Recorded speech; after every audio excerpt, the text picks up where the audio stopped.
Clients हमारे project में सिर्फ पैसे नहीं इन्वेस्ट करते, वो अपना सपना इन्वेस्ट करते हैं। और हम उनके सपनों से सिर्फ घर नहीं बनाते, एक ऐसा आशियाना बनाते जो प्यार, मोहब्बत, भरोसा और मजबूती देता है।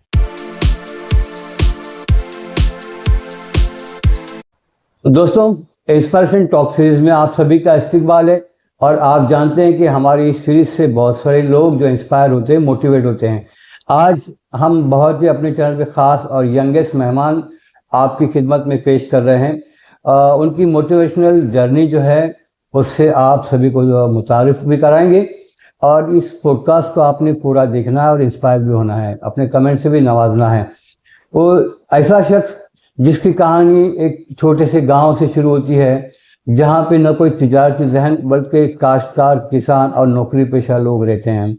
बहुत ही प्यारा सा गांव, उस गांव का नाम है शमशेर अली नगर, विसापुर, तालुका दापोली, डिस्ट्रिक्ट रत्नागिरी। एक छोटे से गांव में सपने अगर कहीं भी हो तो न गांव देखते, न झोपड़ी, न महलात देखते हैं, न आपके किस तरह के हालात हैं, चाहे तालीमी हो या फाइनेंशियल हो। जब सपने होते हैं तो सपने को साकार करने के लिए मजबूत इरादे और जहन की भी ज़रूरत होती है। ऐसे ही है हमारे साथ में आज मौजूद एनसीसी कंपनी देख रहे हैं, नागुटने कंस्ट्रक्शन कंपनी, उसके यंगेस्ट फाउंडर, सीईओ और बहुत ही कामयाब रियल एस्टेट से जुड़ी हुई शख्सियत रियाज नागुटने। अस्सलाम वालेकुम रहमतुल्लाहि व बरकातुहू। वालेकुम अस्सलाम व रहमतुल्लाहि व बरकातुहू। तो रियाज नागुटने का इस्तकबाल, ये ऐसी शख्सियत है कि लोग कहते हैं कि घर बनाना या इन्वेस्टमेंट एक तरह का होता है, बल्कि इन्होंने आज हम सबको ये साबित कर दिया कि सिर्फ इन्वेस्टमेंट नहीं बल्कि वहाँ पे खुशियाँ भी होती है। और इन खुशियों को आपके चेहरे पे लाने के लिए रियाज भाई की जो कंपनी है वो मुसलसल पिछले 12 सालों से ज़्यादा कुछ अर्सा हो गया है जी, तो आपकी खिदमत अंजाम दे रहे हैं। तो मैं चाहूँगा कि रियाज भाई खुद अपना इंट्रोडक्शन देने से पहले मैं खुद बता दूँ कि आज इस पॉडकास्ट में चाचा और भतीजा बैठे हुए हैं और एक तरह से अकाउंटेबिलिटी है कि चाचा जानेंगे अपने भतीजे की कामयाब कहानी और आपकी खिदमत में पेश करेंगे। तो रियाज थोड़ा सा अपना इंट्रोडक्शन दीजिए। अस्सलाम वालेकुम। अस्सलाम वालेकुम वबरकातुहू। मेरा नाम है रियाज नागुटने और मैं नागुटने कंस्ट्रक्शन कंपनी जिसका फाउंडर हूँ और उसका शॉर्ट फॉर्म है एनसीसी। एनसीसी ये मेरे लिए एक बिजनेस नहीं है, एनसीसी एक मेरी जिम्मेदारी समझता हूँ। और हम हर प्रोजेक्ट के साथ सिर्फ बिल्डिंग नहीं बनाते, हम लोगों के सपने तैयार करते। आज एनसीसी की बुनियाद ये ट्रस्ट, क्वालिटी और लॉन्ग टर्म रिलेशनशिप पे बनी हुई है। जी माशाल्लाह माशाल्लाह, बहुत अच्छी। जिस तरह से मैंने कहा था कि एक छोटे से गांव से शुरुआत हुई, तो रियाज नागुटने के वालिद साहब असलम नागुटने एक नौकरी पेशा इंसान थे, गल्फ में थे। अपनी लाइफ सेविंग उन्होंने जो कुछ भी थी तो उसके ज़रिए से फिर आगे की कहानी क्या है वो भी उन्हीं के रियाज के ज़रिए जानेंगे। तो और उनके चाचा और अभी तो ये नौकरी पेशा लोग थे। तो रियाज भाई, जबकि हमारे फैमिली में खासकर तो तिजारत पेशा कम और नौकरी पेशा ज़्यादा थे जी हाँ। और उसके बावजूद भी आप इस फील्ड में आए हैं। तो ये कंपनी की जो शुरुआत कैसे हुई उसके बारे में जानना चाहेंगे। देखो, एनसीसी की ये मेरे लिए एक आइडिया नहीं थी, एनसीसी ये मेरे लिए एक नीड थी। जब मैंने मार्केट में देखा कि लोग इन्वेस्ट तो कर रहे लेकिन उनमें ट्रांसपेरेंसी, कमिटमेंट, ये चीज़ें उन्हें नहीं मिल रही है जी, तो उसी टाइम मैंने डिसाइड किया कि अगर कुछ करना है तो अलग तरीके से करना है, जहाँ पे लोगों को सिर्फ प्रॉपर्टी नहीं ट्रांसपेरेंसी भी मिले। बहुत अच्छे माशाल्लाह। तो कितना बेहतरीन, मतलब ये था कि बहुत ही पोलाइटली, जबकि यंग ब्लड जो होते हैं एक जोश अलग होता है, जोश के साथ रियाज को आप देख रहे हैं एक होश भी है और दबे लफ्ज़ों में और बहुत ही कंट्रोल से बात कर रहे हैं। यही एक कामयाब बिजनेसमैन की मतलब ये निशानियाँ होती है, जो इमोशनल सिर्फ न हो बल्कि इमोशंस को दबाते हुए अपने दिल और दिमाग का इस्तेमाल भी करते रहते हैं। रियाज से अगला सवाल जो मैं पूछूं कि अपनी उनका जर्नी या एक्सपीरियंस कैसा रहा, तो और ये जर्नी के बारे में जानेंगे और साथ में ये भी जानेंगे कि उनके साथ किस तरह के लोग उनके साथ में रहे और किस तरह के लोगों से अवॉइड भी करना चाहिए कामयाबी के लिए। देखो, जर्नी बिल्कुल भी इजी नहीं थी। चैलेंजेस भरी थी, हर लेवल पे चैलेंजेस थे, फाइनेंशियल प्रेशर था, मार्केट कंपटीशन था, इन सबसे ज्यादा लोगों का भरोसा जीतना था। जी। लेकिन मैंने एक चीज नहीं छोड़ी, वो थी कंसिस्टेंसी। यस। और आज एनसीसी जहाँ पे है वो लॉन्ग टर्म रिलेशन कस्टमर के साथ, और कहते हैं ना कि अच्छी सी मेहनत और पेशेंस का रिजल्ट है। यस यस, माशाल्लाह। तो देखिए, अप डाउन्स आते रहते हैं। आपने देखा ग्लोबल इन्फ्लेमेशन जो होता है, कभी इकोनॉमी अप डाउन वाला होती है, और खासकर 2018 के बाद से आपने देखा, अभी 2026 में है, अभी आप देखें कि किस तरह से मतलब हालात ग्लोबल चल रहे हैं, कितना टेंस है। तो ये सर्वाइव करने का एक बहुत बड़ा फन होता है।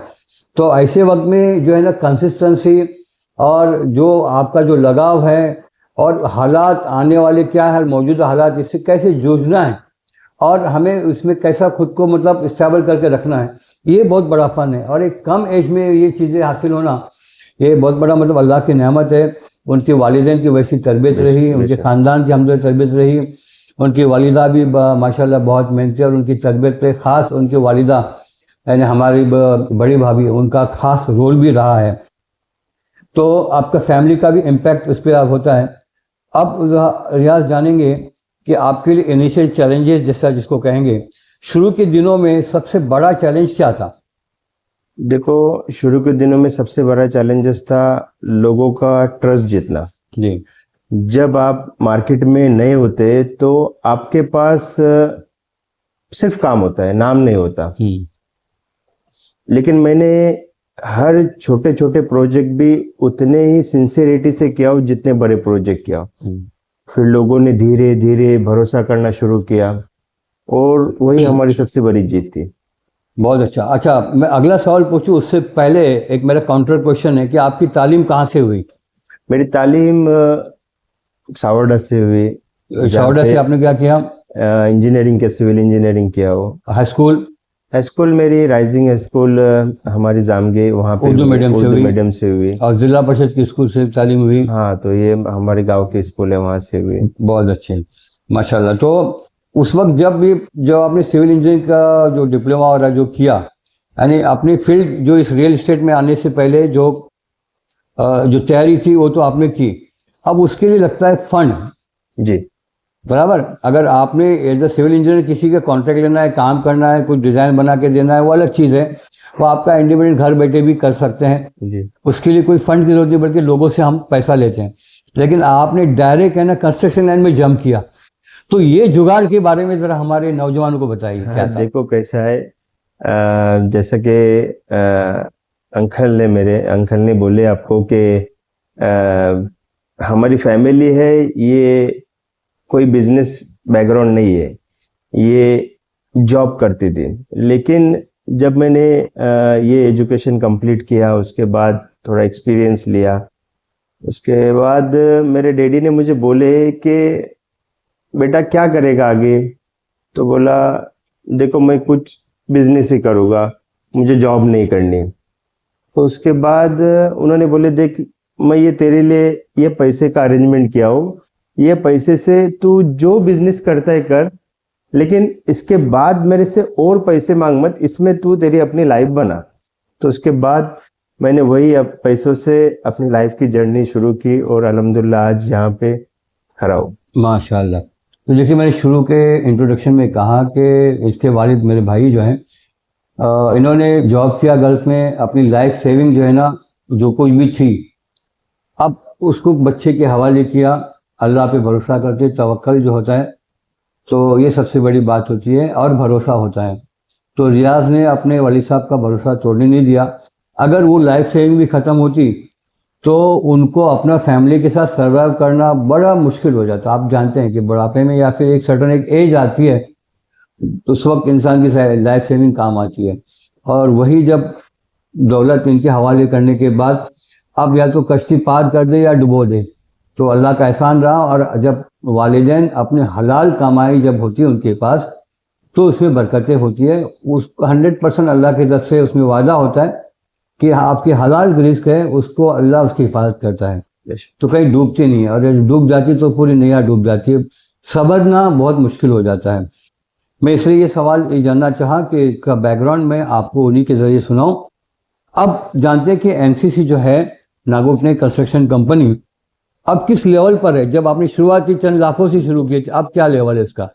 देखो, एनसीसी ये ग्रोइंग और स्टेबल पोजीशन पे, हम लिमिटेड प्रोजेक्ट करते हैं लेकिन बेस्ट क्वालिटी के साथ कंप्लीट करते हैं। फ्यूचर में हम और स्केल करना चाहते हैं लेकिन बिना क्वालिटी कॉम्प्रोमाइज किए हुए। देखो, ग्रोथ हमारे लिए सिर्फ नंबर्स नहीं है, रिपुटेशन है।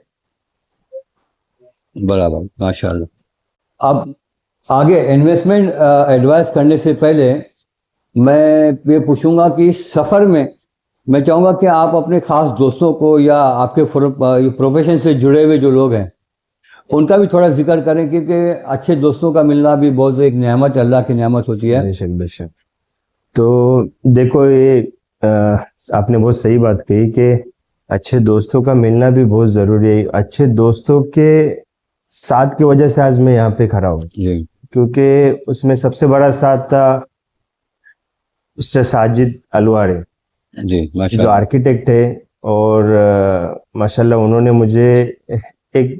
मुझे उंगली पकड़ के चलना सिखाया। ऐसे बोलूँ तो उनका मुझे बहुत सपोर्ट था, हर चीज़ उन्होंने सिखाई मुझे, और हर कदम पे मुझे उनका साथ रहता है। और मेरे बहुत सारे दोस्त हैं जो मेरे बहुत करीब है। अभी सब लोगों के तो नाम नहीं ले सकता, लेकिन मेरी जर्नी में सबसे बड़ा साथ था वो साजिद अलवारे का। वो सिविल इंजीनियर, अपना सिविल इंजीनियर है ना? आर्किटेक्ट जी, माशाल्लाह।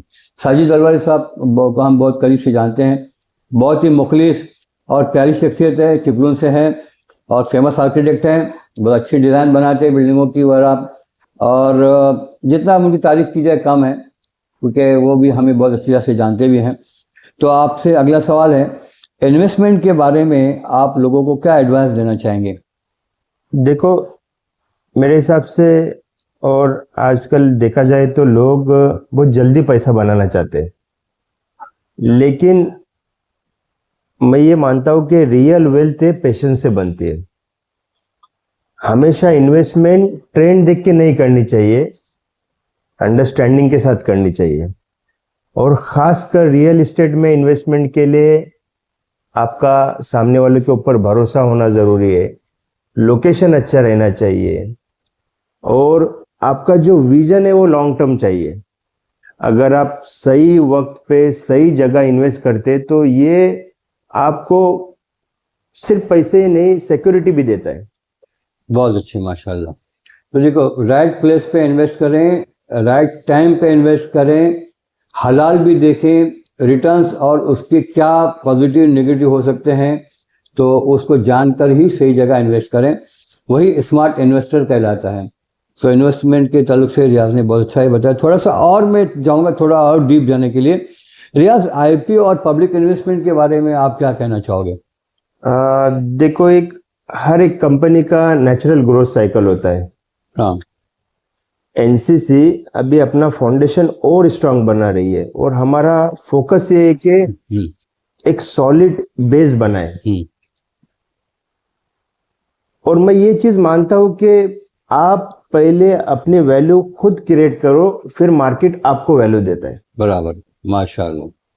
देखिए, बहुत सारे हम देखते हैं, अगर रियल एस्टेट या कंस्ट्रक्शन लाइन में बहुत सारे बिल्डर होते हैं।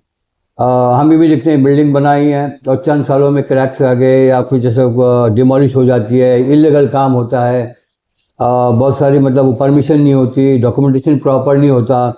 अगर वो बिल्डिंग अगर अंडर कंस्ट्रक्शन हो, या फिर कभी उसके बाद भी मॉर्गेज भी अगर रखना हो तो बैंक से लोन नहीं मिलते, डॉक्यूमेंटेशन प्रॉपर नहीं होता है, तो ये सारी चीज़ें देखना पड़ती है। फिर ऐसे अच्छे लोग जो है ना, फिर बिल्डर के हम जो है ना, जो ब्रांडेड बिल्डर्स होते हैं, वो फिर नाम गिनवाते हैं।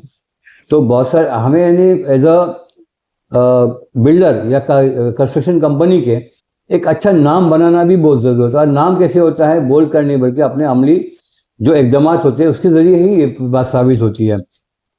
अब वो कौन सी चीज़ है जो आपको मतलब ये अलग बनाती है एनसीसी को, जो है नागोठने कंस्ट्रक्शन कंपनी को? सिंपल है, हम सिर्फ प्रोजेक्ट नहीं बनाते, हम रिलेशनशिप बिल्ड करते हैं। हाँ, और हमारे लिए हर क्लाइंट एक डील नहीं होती, ये हम अपनी रिस्पॉन्सिबिलिटी समझते हैं। बराबर। और हम जो भी प्रॉमिस करते हैं उससे बेटर डिलीवर देने की कोशिश करते हैं, और मेरे हिसाब से यही हमें अलग बनाता है। बहुत अच्छे, माशाल्लाह। एक कॉन्फिडेंस के साथ मैं देख रहा था रियाज के फेस पे और उसकी बॉडी लैंग्वेज को, तो मुझे लग रहा था कि वो अंदर से बात कर रहे हैं, और सारी बातें तो अंदर से ही हो रही है। एक कम उम्र में ये जो तजुर्बा है वो मैं देख रहा हूँ, और मैं बैसियत के एज ए एंकर या होस्ट नहीं, मैं होस्ट के साथ में रियाज के चाचा के तौर पर भी देख रहा हूँ कि बच्चे का लेवल किस लेवल पर है, उसका कॉन्फिडेंस लेवल। तो माशाल्लाह खुशी होती है। अब जो यंग एंटरप्रेन्योर्स जो होते हैं या जो ताजिर होते हैं, तो आप नौजवानों के लिए क्या अभी मैसेज देंगे, क्योंकि नौजवान हमारा एसेट है कौम का। देखो, आजकल लोगों को जल्दी सक्सेस चाहिए, लेकिन मेरे हिसाब से सक्सेस से स्लो प्रोसेस है। अगर आप स्ट्रांग बनना चाहते हैं तो स्ट्रगल एक्सेप्ट करना पड़ेगा आपको। स्ट्रगल जब भी आप एक्सेप्ट करेंगे ना, तो फेल्योर्स आते रहेंगे, लेकिन फेल्योर से डरना नहीं है, फेल्योर से सीखना है। और इन सबसे ज्यादा इंपॉर्टेंट है कि आपकी जो कंसिस्टेंसी है ये आपको नहीं छोड़नी है। माशाल्लाह। अब थोड़ा पर्सनल मोटिवेशन के बारे में जानेंगे कि कौन सी चीज़ है जो आपको पर्सनली मोटिवेट करती है। देखो, मुझे सबसे ज्यादा मोटिवेट करता है ना, वो है लोगों का रिलेशन। आज लोग है ना, आज लोग अपनी लाइफ की सेविंग हम पे इन्वेस्ट करते हैं। तो ये न सिर्फ उनका इन्वेस्टमेंट होता है, ये उनका अपना सपना होता है। तो मेरे हिसाब से उस सपने को, उस ट्रस्ट को जस्टिफाई करना, ये मेरे लिए डेली मोटिवेशन है। बहुत अच्छी। थोड़ा सा अभी ऐसे आपने मोटिवेशन की बात कर रहे हैं, कभी ये आप डिमोटिवेट हुए या फिर ऐसा लगा कि यार बहुत हो गया, अभी अप डाउन्स या कुछ इतने ऐसे आते हैं कि चलो ये अभी काम ही छोड़ दे, कुछ और काम कर ले, या कोई और प्रोफेशन ही करें, कोई और बिजनेस स्टार्ट करें? ऑनेस्टली हाँ, क्योंकि हर इंसान की जिंदगी में ऐसे वक्त आते रहते, मेरी भी जिंदगी में आया जब ऐसा लगा कि सब रुकता हुआ जैसा। लेकिन उसी वक्त मैंने अपने आप से सवाल पूछा कि क्या मैंने ये हार मानने के लिए शुरू किया था? और वही है, वहां से ही वापस खड़ा हूं। ग्रेट, माशाल्लाह। देखिए, जब मोटिवेशन की बातें हो रही है तो मैं अपना खुद का एक तजुर्बा भी बता दूं, और लोगों का जो एक्सपर्ट हमेशा जो बातें करते हैं बताते हैं। एक होता है अपना प्रोफेशन, चाहे वो अपनी तिजारत हो या नौकरी कर रहे हो, अक्सर क्या होता है डिस्टर्बेंस आता है। लॉकडाउन में आपने देखा पढ़े लिखे कई इंजीनियर्स, मैंने देखा, मैं एक्सपीरियंस की बात बता रहा हूँ कि लोगों का जो मैंने ऑब्जर्व किया, मेरे उसको ऑब्जर्वेशन कहेंगे, अच्छे अच्छे कंपनियों में एमएनसीज में काम करने वाले बच्चे जोमेटो, स्विगी या सब्जी तरकारी को डिलीवरी कर रहे थे, कहीं पे स्टॉल लगा के रखे थे कि लोगों को सब्जी तरकारी बेचे या कोई और चीज़ बेचे। उनके बाद सेकंड ऑप्शन उन्होंने तैयार नहीं रखा था। कभी एक जॉब चला जाए, एक जॉब या बिजनेस का ऐसा लगे कि डिस्टर्ब हो रहा है, उससे अर्निंग कम हो रही है, ऐसे वक्त में फिर फैमिली डिस्टर्ब हो जाती है।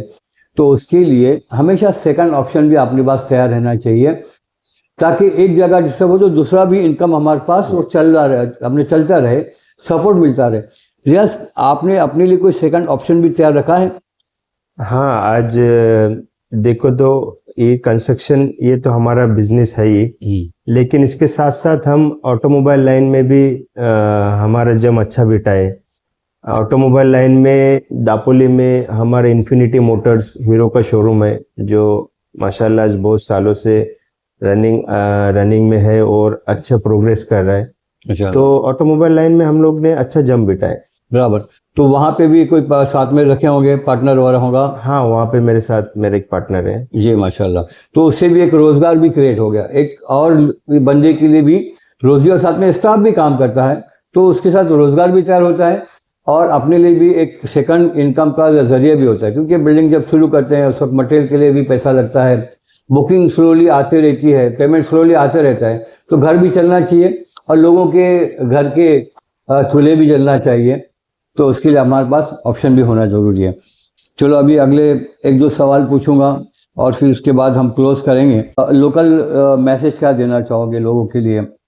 देखो, मैं सिर्फ इतना कहना चाहूँगा कि आप जब भी इन्वेस्ट करें ब्लाइंडली मत करें, सोच समझ के करें और उस इंसान के साथ करें जो आपको वैल्यू दे, सिर्फ डील नहीं। माशाल्लाह। हमारी खास ऑडियंस जो है, हमारे डेडिकेटेड सब्सक्राइबर्स, फॉलोअर्स, जो व्यूअर्स हमारे हैं, और फिर जो भी मकामी लोग हों, जहाँ कहीं भी हो, एक आम सा मैसेज होता है जिसको कहीं भी से भी लोग बंदे देख रहे हो, तो उनके लिए भी आप अपने एक्सपीरियंस के साथ क्या मैसेज देना चाहोगे?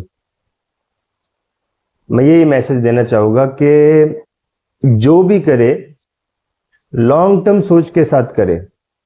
शॉर्टकट्स ये टेम्पररी होता है, आपकी ईमानदारी, आपकी कंसिस्टेंसी ये लॉन्ग टर्म होती है, ये परमानेंट होती है।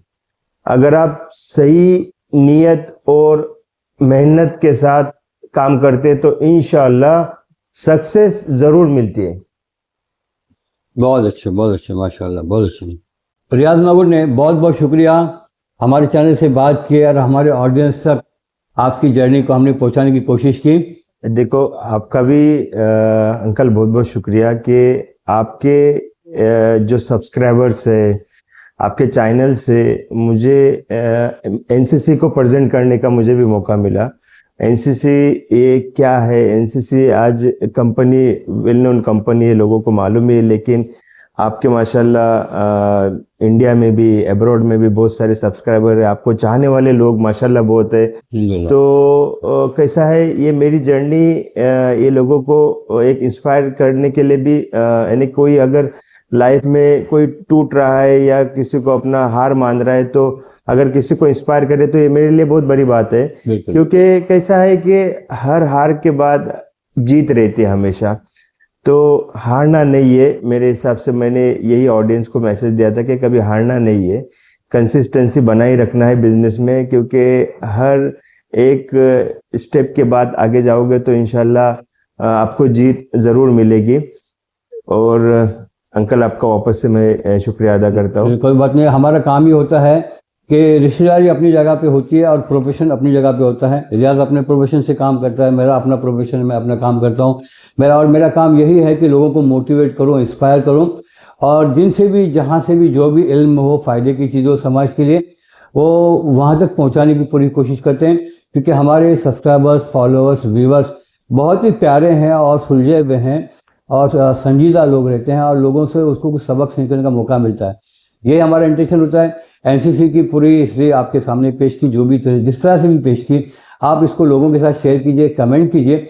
अगर आप रियाज नागोरी से मिलना चाहते हैं, यहाँ पे उनकी जो अभी एक साइट भी चल रही है इस ऑफिस के बाजू में ही, और न्यू कंस्ट्रक्शन है, आप वहाँ भी आप बुकिंग करना चाहते हैं या देखना भी चाहते हैं, विजिट करना चाहते हैं, तो स्क्रीन पे जो नंबर दे रहा हूँ, पूरा डिटेल्स आप उनसे आके कॉन्टेक्ट कीजिए, उनका स्टाफ भी आके मिलेगा। और ज़रूर एक बार एडवाइस भी लीजिए और सही जगह, राइट जगह पे इन्वेस्ट कीजिए, जिसके बारे में आपने ब्लॉग में भी बताया। एक प्राइम लोकेशन दापोली को मिनी मामलेश्वर कहा जाता है, और ऐसी जगह पर जो सही जगह अगर इन्वेस्टमेंट करें तो रीसेल वैल्यू भी आपको मिलना चाहिए और सुकून भी मिलना चाहिए। दापोली ये सिर्फ टूरिज्म का गढ़ नहीं बल्कि तालीम का भी गढ़ है, और बहुत यहाँ का मौसम भी बहुत प्यारा सा है। तो वंस अगेन आपका शुक्रिया, और सभी हमारे फॉलोअर्स और चाहने वालों को शुक्रिया। चैनल को सब्सक्राइब करें, लाइक करें, कमेंट करें और शेयर करें। अस्सलाम वालेकुम वरहमतुल्लाहि वबरकातुहू।